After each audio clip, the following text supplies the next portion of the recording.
Board में आने वाले प्रश्नों को हम एक सीरीज चालू किए हैं। आइए शुरू करते हैं उस सीरीज को। बहुत इंपॉर्टेंट ये सीरीज चलेगा। सिर्फ पेपर में छपने वाले प्रश्न हम लेकर आपके सामने आएंगे। डेली एक एक वीडियो डेली आपको देंगे, प्रोवाइड करेंगे। इतना आप तैयार कर लेते हैं तो आप 70 में 70 नंबर पूरे के पूरे पा सकते हैं। आइए शुरू करते हैं।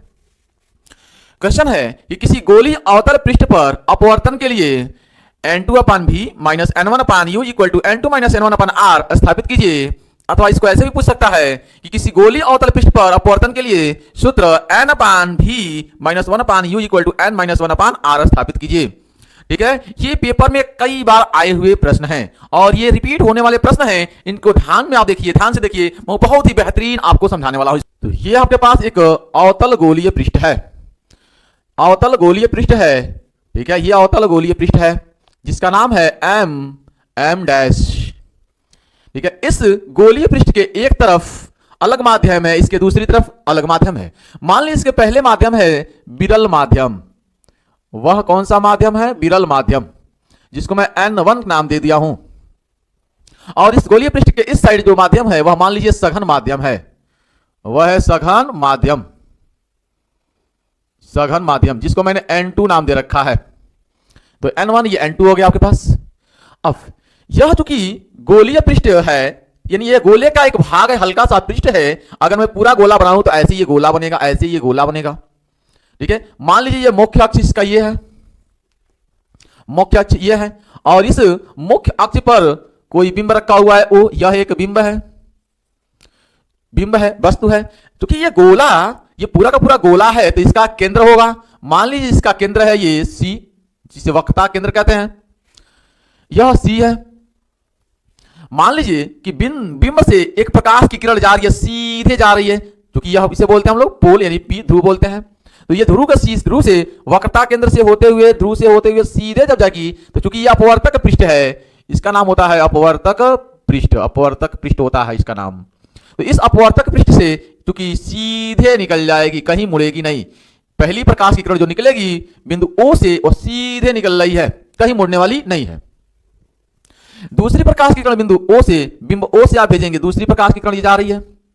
जैसे ही दूसरी प्रकाश की किरण इस अपवर्तक पृष्ठ के बिंदु A पर मान लीजिए ये पहुंची, बिंदु A पर पहुंची है, तो बिंदु A पर क्या होगा? इसका अपवर्तन होगा। तो यह किरण अपवर्तक पृष्ठ से अविलंब की ओर झुकेगी या अविलंब से दूर भागेगी। चूंकि अविलंब यहां पे पहले हम खींचेंगे तो अविलंब जो भी खींचेंगे वह कहां से जाएगा? C से वक्रता केंद्र से होकर जाता है। तो ये हो जाएगा आपके पास अविलंब, ये है आपके पास अविलंब। ठीक है, ये आपके पास अविलंब हो जाएगा।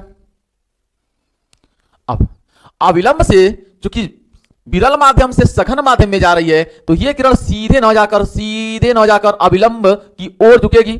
अविलंब, ये अविलंब की ओर झुकेगी, अविलंब की ओर झुकेगी, उस साइड झुकेगी। तो ये प्रकाश की किरण कुछ ऐसे झुकेगी, यानी इस डायरेक्शन में झुकेगी, इधर चली जाएगी, ऐसे झुक जाएगी प्रकाश की किरण। ठीक है, यह बिंदु ए है। अब ये हो गया आपके पास आपतित किरण। ये कौन सा किरण है? आपतित किरण है, आपतित किरण है।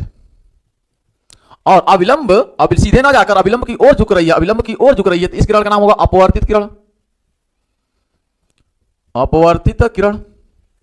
इस किरण का नाम क्या होगा? अपवर्तित किरण। आगे देखिए, क्योंकि एक किरण सीधे गई है तो ये सीधे निकल रही है और दूसरी किरण उस डायरेक्शन में जा रही है, दूसरी किरण उस डायरेक्शन में जा रही है। एक किरण सीधे जा रही है, दूसरी किरण इस डायरेक्शन में जा रही है, तो ये कभी मिलेंगी नहीं भाई। ये इधर जा रही है, ये इधर जा रही है, या इधर जा रही है, ये उधर जा रही है, कभी मिलेंगी नहीं। तो वास्तविक प्रतिबिंब कभी बनेगा नहीं। प्रतिबिंब जब नहीं बनेगा वास्तविक, तो इनको हम पीछे की तरफ बढ़ाएंगे। जब यहाँ पे पीछे की तरफ बढ़ाएंगे, पीछे की तरफ बढ़ाएंगे तो यहाँ बिंदु इस पर मिल रही है, मान लीजिए यह इमेज बना रही है, आई है बिंदु। तो ये जो प्रतिबिंब है इसे मैं कहूंगा आभासी प्रतिबिंब। इसका नाम क्या होगा? आभासी प्रतिबिंब। ठीक है, अब आपको पता है कि आपतित किरण और ये अविलंब के बीच, अविलंब ये है, ये C से गया हुआ, ये अविलंब है, अविलंब के साथ ये अविलंब है और ये आपतित किरण है। अविलंब और आपतित किरण के बीच जो कोण बनता है उसे कहते हैं आपतन कोण। तो ये पूरा हो जाएगा आपतन कोण, ये कहलाएगा आपतन कोण, आपतन कोण। आपतन कोण को किससे दर्शाते हैं हम लोग आपतन कोण को I से दर्शाते हैं। तो ये हो जाएगा आपतन कोण। ठीक, अब अपवर्तन कोण देखिए आप, अपवर्तन कोण यहां पर आपतन कोण, ये पूरा का पूरा आपतन कोण है, ये पूरा का पूरा आपतन कोण है। अपवर्तन कोण देखिएगा, ये अपवर्तित किरण है तो अपवर्तित किरण को मैं पीछे बढ़ाया हूं तो ये अपवर्तित किरण है, ये अपवर्तित किरण। तो अपवर्तित किरण और अविलंब के बीच, अविलंब के बीच इन दोनों के बीच जो कोण बनेगा वह कोण बनेगा क्या? ये कोण बनेगा R, ये कोण बनेगा R, ये कोण I और ये कोण R। ये आपतन कोण, ये अपवर्तन कोण कहलाएगा R, तो ये कोण कहलाएगा R। ठीक है, आप यहां पे लिख देंगे अपवर्तन कोण। ठीक है, अपवर्तन कोण मैं इधर लिख दे रहा हूं ऊपर उस साइड में, या मैं बगल में लिख दे रहा हूं यहां पे। कोण R जो बनेगा, ये कोण R इधर मैं लिख देता हूं यहीं पे, ये अपवर्तन, ठीक है, अपवर्तन कोण। ठीक है, अपवर्तन कोण। ठीक, अब देखें आप, अब देखें आप, एक अविलंब यहां से खींचते हैं सीधा, एक अविलंब खींचते हैं सीधा, अविलंब खींचते हैं, मान लेते हैं इसको, इस बिंदु को मान लेते हैं हम n, इसको मान लेते हैं n, ये अविलंब है n। क्योंकि ये n p के बहुत ही करीब है तो n को हम p मान लेंगे कब? ठीक है, n को हम p मान सकते हैं, n को हम p लिख सकते हैं, बहुत ही करीब है n p के पास। तो जरूरत पड़ने पर, ये पूरा का पूरा डायग्राम हो चुका है, ये पूरा का पूरा डायग्राम हो चुका है, इसकी हम लोग व्याख्या लिखेंगे, इसकी हम लोग व्याख्या लिखेंगे। सबसे पहले इसकी हम व्याख्या लिखेंगे, तो इसकी हम व्याख्या लिखते हैं, आइए। ठीक है, इसकी हम लोग व्याख्या लिखते हैं। माना हो गई, व्याख्या में हम लिखे हैं, माना एक गोलीय पृष्ठ है, ये गोलीय पृष्ठ है जो निरपेक्ष अपवर्तनांक n1 के विरल माध्यम को निरपेक्ष अपवर्तनांक n2 के सघन माध्यम से अलग करता है। इस पृष्ठ का ध्रुव P है, वक्रता केंद्र C है, इसके मुख्य अक्ष पर एक बिंब रखा हुआ है O से एक आपतित किरण बिंदु A पर गिरती है, यह आपतित होती है बिंदु A से बिंदु A पर आपतित होती है। अपवर्तन के पश्चात सघन माध्यम में अविलंब की ओर झुक जाती है, अपवर्तन के पश्चात यह सघन माध्यम में अविलंब की ओर उधर झुकती है। दूसरी आपतित किरण OP सीधे निकल जाती है, अविलंबोत पड़ती है और सीधे निकल जाती है। ये दोनों अपवर्तित किरणें कहीं नहीं मिलती हैं, तो इनको पीछे की तरफ बढ़ाया जाता है, इनको पीछे की तरफ बढ़ाने पर I पर मिलती हैं, पीछे बढ़ाने पर I पर मिलती हैं, अतः बिंदु I बिंदु O का आभासी प्रतिबिंब होगा। माना कोण, ठीक है, आपतन कोण जो है वो आपतन कोण OAC है, OAC है आपतन कोण, ठीक है I, और अपवर्तन कोण जो है वह BAQ ये अपवर्तन कोण कहलाएगा R। ठीक है, तो ये R हो जाएगा, इधर ये हो जाएगा IAC भी हो जाएगा। ठीक है, आभासी, इधर जो आभासी प्रतिबिंब बना रहा उसके हिसाब से यहाँ पे R हो जाएगा। ठीक है, तो ये भी R और ये R आपस में बराबर होंगे शीर्ष अभिमुख कोण से। माना OA और IA, OA अल्फा कोण बना रहा है, IA बीटा कोण बना रहा है और CA गामा कोण बना रहा है, गामा कोण बना रहा है। ठीक है, ये पूरा का पूरा हमने व्याख्या लिख दिया है। ठीक है, व्याख्या लिख दिया है, इसको रफ करते हैं तो कहेंगे स्नेल के नियम से प्रूफ करते हैं इसको हम। स्नेल के नियम से आप कहेंगे sine I upon sine R बराबर N2 अपान N1। देखिए, जिस माध्यम में प्रकाश की किरण प्रवेश कर रही है उसको ऊपर लिखते हैं, जिधर से जा रही है उसको नीचे लिखते हैं। तो प्रवेश कर रही है N2 में, तो N2 को ऊपर लिखेंगे और N1 को इसके नीचे लिखेंगे। ठीक है, अब देखिए यहाँ पे, क्योंकि I और R ठीक है बहुत ही सूक्ष्म कोण है, तो आप लिख सकते हैं कि साइन I और साइन R, जो साइन I है वो I हो जाएगा, जो साइन R है वो R हो जाएगा, क्योंकि साइन I व साइन R सूक्ष्म है, इसलिए ठीक है, इसलिए साइन I बराबर I हो जाएगा और साइन R बराबर R हो जाएगा, साइन R बराबर R हो जाएगा। तब क्या बनेगा देखिएगा, साइन I के जगह पे ठीक है आप I लिख दीजिए और साइन R के जगह पे आप R लिख दीजिए, बराबर N2 अपान N1 क्रॉस मल्टीप्लाई, तो N1 I बराबर हो जाएगा N2 R, समीकरण नंबर 1। अब देखिए यहां पे I और ये I और R का मान यहां से आप निकालेंगे। ठीक है, आइए, तो त्रिभुज IAC में देखिएगा, IAC में त्रिभुज IAC में देखिए, IAC में ये बन रहा है, आप पढ़े होंगे पहले, ये बन रहा है आपके पास, ये ठीक है, ये कोण बन रहा है आपके पास, ये है I, ये आपके पास बीटा बन रहा है और ये आपके पास R बन रहा है और ये आपके पास ठीक है गामा बन रहा है। ठीक, तो ये बहिष्कोण का नियम है ना, ज्योमेट्री है। ज्योमेट्री क्या कहती है कि इन दो कोणों को योग ये दो अंतः कोणों का योग एक बाह्य कोण के योग के बराबर होगा। ज्योमेट्री ये कहती है कि भाई कोई भी त्रिभुज आपके पास है अगर इन दो कोणों का जो x है, ये मान लीजिए y है, और ये बाय कोण z है, तो ये x प्लस वाई किसके बराबर होगा? z के बराबर होगा। ऐसे ही r प्लस बीटा किसके बराबर होगा? गामा के बराबर होगा। बात समझ में आ गई? प्लस बीटा, ठीक है, r प्लस का बीटा बराबर हो जाएगा गामा के बराबर। तो r बराबर हो जाएगा यहाँ पे गामा, माइनस का बीटा उधर जाएगा, बीटा बनेगा। वापस त्रिभुज, दूसरे त्रिभुज की बात कर लेते हैं। OAC में, त्रिभुज OAC में, ठीक है, ये अल्फा प्लस आई गामा के बराबर, अल्फा प्लस आई किसके बराबर हो जाएगा? गामा के बराबर। तो यहां से आई बराबर हो जाएगा गामा, अल्फा उधर जाएगा, माइनस का अल्फा। अब आई वो आर का मान समीकरण किसमें रखते हैं? एक में रखने पर रख देते हैं। तो समीकरण एक है हमारे पास, ये n1 आई, ये हो जाएगा n1, और आई का मान यहां पे है गामा माइनस अल्फा बराबर n2, और यहां पे r का मान है गामा माइनस बीटा, ठीक है, अंदर गुणा कर दीजिए। तो n1 gamma minus n1 alpha बराबर n2 gamma minus n2 beta. आइए इरेज करते हैं इसको, हम ऊपर से मिटाते हैं। गामा माइनस n1 अल्फा बराबर n2 gamma minus n2 beta. यहां पर हम कहेंगे कि गामा, अल्फा और ये बीटा बहुत ही सूक्ष्म है।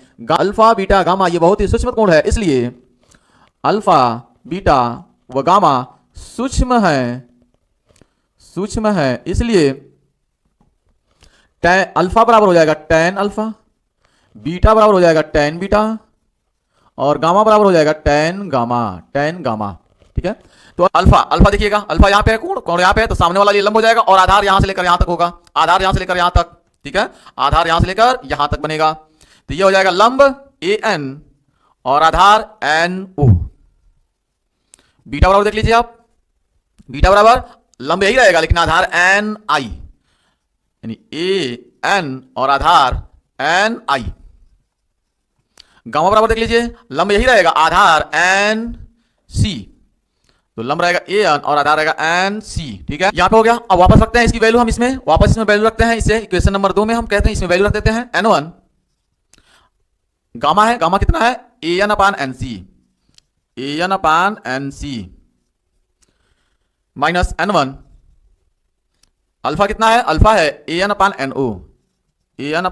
NO बराबर n2 गामा है, गामा कितना है? AN upon NC minus n2 beta आपके पास है AN अपान NI, ठीक है, NI। ध्यान से देखें, AN सब में है, AN सब में है, तो AN यहां से भी कॉमन लेंगे, यहां से भी कॉमन लेंगे, और आपस में कैंसिल हो जाएगा, आपस में ये सब कैंसिल हो जाएगा, ठीक है। तो बचेगा n1 अपान NC, ठीक है, बीच में माइनस है ये, n1 अपान NO बराबर n2 अपान NC माइनस n2 अपान NI। मैं कहूंगा आपसे कि जहां जहां n है वहां p रख लीजिए आप। तो n1 अपान PC माइनस n1 अपान PO बराबर n2 अपान PC माइनस n2 अपान, ये n1 है, ठीक है, n2 अपान PI। यहां पे देखिए, यहां पे वैल्यू रखते हैं हम n1 अपान, PC है क्या?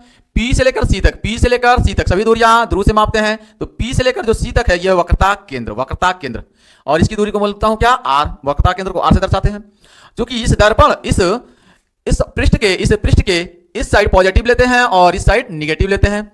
जिधर से प्रकाश की किरणें आती हैं उसको निगेटिव, और क्रॉस करके उस साइड जाती हैं उसको पॉजिटिव, यानी इधर से अपने दाहिनी साइड पॉजिटिव और बाईं साइड निगेटिव रखते हैं। तो यहां से दाहिनी साइड पॉजिटिव और बाईं साइड निगेटिव, तो ये सभी दूरियां निगेटिव होगा, तो ये दूरी निगेटिव होगा। प्रतिबिंब की दूरी होती है क्या? V, यह भी निगेटिव होगा माइनस में।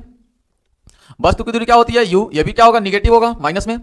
रखते हैं PC क्या है? माइनस का R, N1 अपान PO माइनस का U बराबर N2 अपान PC माइनस का R, N2 PI माइनस का भी। अब देखें आप यहां पर N1 अपान माइनस का R माइनस माइनस प्लस का n1 अपान यू बराबर n2 अपान माइनस का r और माइनस माइनस प्लस n2 अपान भी। ठीक है, n2 अपान भी। अब देखिए आप ध्यान से मिटा इसको, देखिए n2 अपान भी, n2 अपान भी। ठीक है, इसको उठाकर मैं ला रहा हूं, इसको n1 को उस साइड ले जा रहा हूं, तो माइनस का n1 अपान यू बराबर बराबर देखिए n2 अपान माइनस का r इधर आएगा, इस साइड आएगा। ठीक है, तो n2 अपान r और ये माइनस का n1 अपान r, माइनस का n1 अपान r। वापस देखिए ये यहीं पे है वैल्यू, इसको मैंने उठाकर उधर ले गया माइनस, और इसको उठाकर मैं इधर लाया तो प्लस, और ये यहीं पर आ गया। इन दोनों में यहाँ पे n2 अपान भी माइनस n1 अपान u बराबर r है, तो ये हो जाएगा r और n2 माइनस n1। तो ये रहा आपके पास पहला फॉर्मूला, ये रहा पहला फॉर्मूला। ठीक है, ये रहा पहला फॉर्मूला। अब देखिए ध्यान से यहाँ पे, अगर यहां से n1 मैं कॉमन ले लेता, n1 कॉमन ले लेता, n1 कॉमन मैं लूँ, तो यहां से n1 कॉमन लूंगा तो मैं यहां पे कहूंगा n2 अपान n1 और पूरे के बटे में भी माइनस 1 अपान यू बराबर, यहां से n1 मैं कॉमन लूंगा अगर, तो मिलेगा n2 अपान n1 माइनस का 1 और अपान में r। n1 से n1 कैंसिल हो जाएगा, तो बचेगा क्या यहाँ पे n2 अपान n क्या लाता है n। ठीक है, तो ये हो जाएगा n अपान भी माइनस 1 अपान यू बराबर में n2 अपान n1 n क्या लाता है, तो ये हो जाएगा n माइनस 1 अपान में r। ये दूसरा फॉर्मूला आपके पास आ गया, ये दूसरा फॉर्मूला आ गया। याद रखें आप n2 अपान n1 क्या होगा, n हो जाएगा। ठीक है, ये पूरा का पूरा फॉर्मेशन हो गया, पूरा का पूरा फॉर्मेशन हो गया। ये रहा पूरा का पूरा इंपॉर्टेंट आज के लिए। ठीक है, अगले दिन मैं बात करूंगा इंपॉर्टेंट क्वेश्चन में लेकर आऊंगा इसी का दूसरा पार्ट। ठीक है, अगर आप चैनल पर नए हो तो चैनल को सब्सक्राइब कर लीजिए, बेल आइकन को प्रेस कर लीजिए। ठीक है, thanks for watching this video. जय हिंद, जय भारत।